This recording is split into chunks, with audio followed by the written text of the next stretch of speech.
many of you run companies? All right. Now, how many of you, for example, I have a teacher in the back.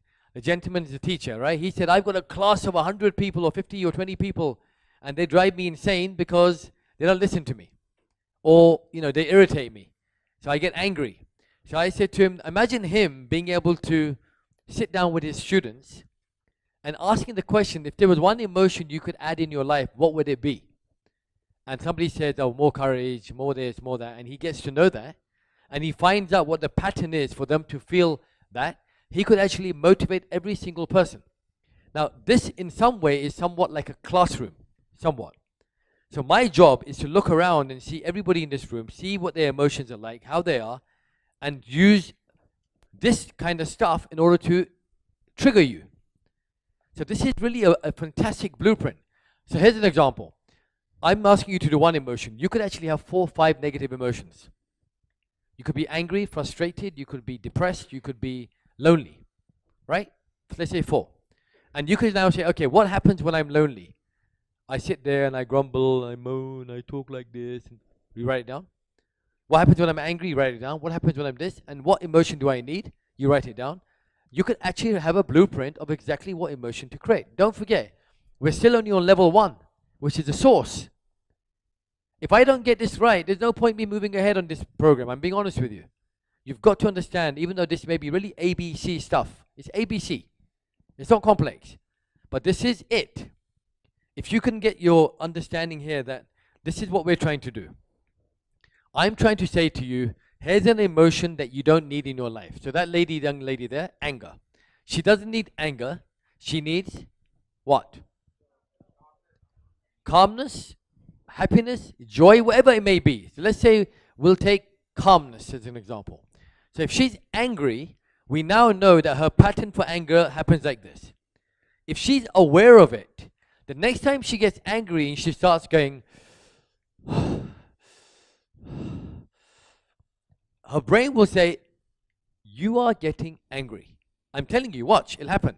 Her brain will say, you are getting angry. What will she do?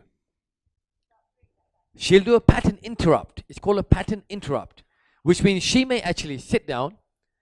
She may actually go and do something. She may actually say, you know what, I'll come back in a minute. She may go to the bathroom. She may wash her face. She may drink a cup of tea. She may do something. But because she's aware now of the pattern, she has to interrupt it. Does the brain like anger?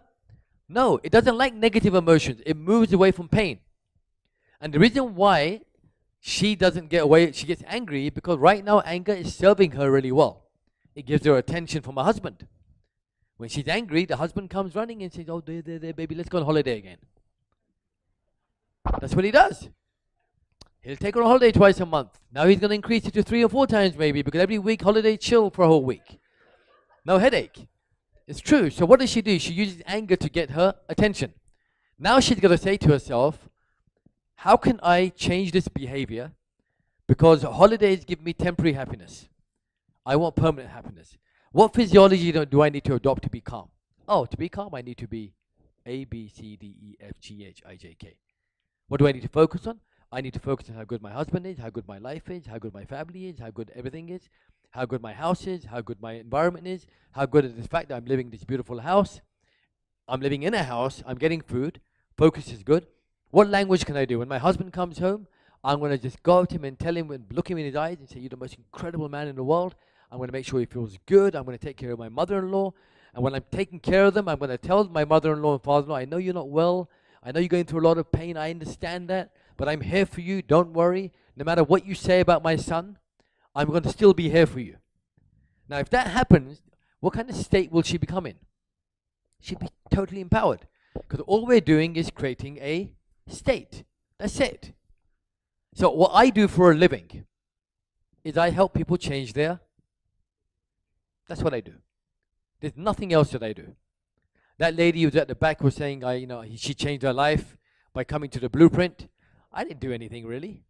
She woke up one day, she came to the event, she heard something, she changed the state, her whole life changes, and now she goes happy.